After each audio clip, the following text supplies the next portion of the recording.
দেখাত মানে elevated corridor থাকিব। এই কৰিডৰৰ তলেদি অৰ্থাৎ মূল পথৰ তলেদি যেতিয়া কৰিডৰবিলাক থাকিব, জীৱ জন্তু সুৰক্ষিতভাৱে অহা যোৱা কৰিব পাৰিব উদ্যানৰ পৰা কাৰ্বি পাহাৰ বা কাৰ্বি পাহাৰৰ পৰা উদ্যান। কিন্তু মোৰ কথাটো এইটো আছিল যে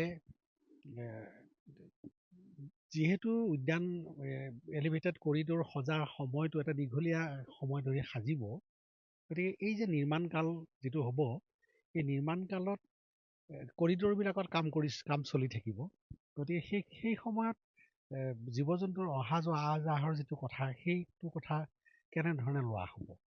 আৰু এইটো প্ৰতিক্ৰিয়া মোৰ আছিল যে জীৱ জন্তুবিলাকে এনিমেল কৰিডৰটো বন্ধ হৈ থকাৰ কাৰণে নিৰ্মাণৰ সময়ত ইহঁত ৰাষ্ট্ৰীয় ঘাইপথৰ দক্ষিণ দিশলৈ যাব নোৱাৰি উত্তৰ দিশতে আবদ্ধ থাকিব আৰু মানে বন্যপ্ৰাণী আৰু মানুহৰ মাজৰ সংঘাতটো বাঢ়িব।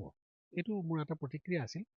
আৰু এতিয়া সদ্যহতে বন্যপ্ৰাণী পৰিষদে মোৰ এইটো এটা প্ৰতিক্ৰিয়া আছিল যে ডাঙৰ নিৰ্মাণৰ ক্ষেত্ৰত এটা আগতীয়া অধ্যয়ন লাগে, পৰিৱেশৰ ওপৰত কি প্ৰভাৱ পৰিব, সেই অধ্যয়নটো কৰা নাই। আৰু এইটো নেশ্যনেল বৰ্ড ফৰ ৱাইল্ড লাইফৰ এই যিটো প্ৰভাৱ অধ্যয়নৰ যিটো ধাৰা, সেই ধাৰাটো 2020ত সংশোধন কৰি তৰল কৰি পেলোৱা হৈছে যে আগতে নিৰ্মাণ পিছত অধ্যয়ন, যিটো এটা অৰ্থহীন কথা।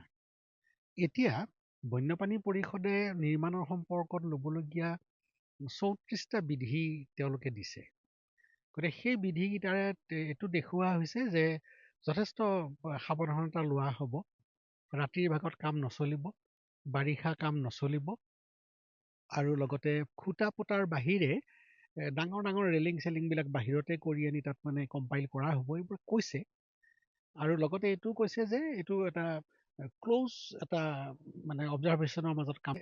যিমানেই সাৱধানতা নলওক কিয়, খন্দা কৰাটো হ'বই। আৰু যিবিলাক পাইলিং হ'ব, ডাঙৰ ডাঙৰ গাঁত খান্দিব, সেই গাঁত খন্দা এলেকাবিলাকত সেইবিলাকো কৰিডৰতেই হ'ব। গতিকে তাত বন্যপ্ৰাণীৰ আহ যাহৰ কথাটো কেনেধৰণে চোৱা হ'ব। গতিকে বাধাটো আহিবই। অবষ্ট্ৰাকশ্যন দেখি জীৱ জন্তু ৰাস্তাত নুঠাটোক লৈয়েই এইটো ক'লে নহ'ব যে বন্যপ্ৰাণী ৰাস্তাত উঠা নাই। ৰাস্তাত নুঠা বন্যপ্ৰাণীখিনিয়ে বেলেগত কি এফেক্ট দিব, সেই কথাটো চাবলগীয়া আছে।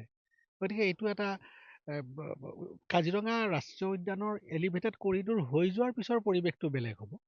ডেফিনেটলি যদি বন্যপ্ৰাণীয়ে যদি সেই কৰিডৰ ফ'ল' কৰে, নতুন নিৰ্মাণ, গতিকে এই নতুন নিৰ্মাণৰ দলঙৰ তলেদি বন্যপ্ৰাণীবিলাকে কি আচৰণ দেখুৱায়, এইটো এটা চাবলগীয়া আছে। গতিকে এইবোৰ প্ৰভাৱ অধ্যয়ন কৰা হ'লে এই কথাবিলাক নিশ্চয় ক্লিয়াৰ হ'লহেঁতেন। এতিয়া আমি নাজানো, গতিকে 2 বছৰৰ ভিতৰত কৰিব পাৰিম বুলি কৈছে।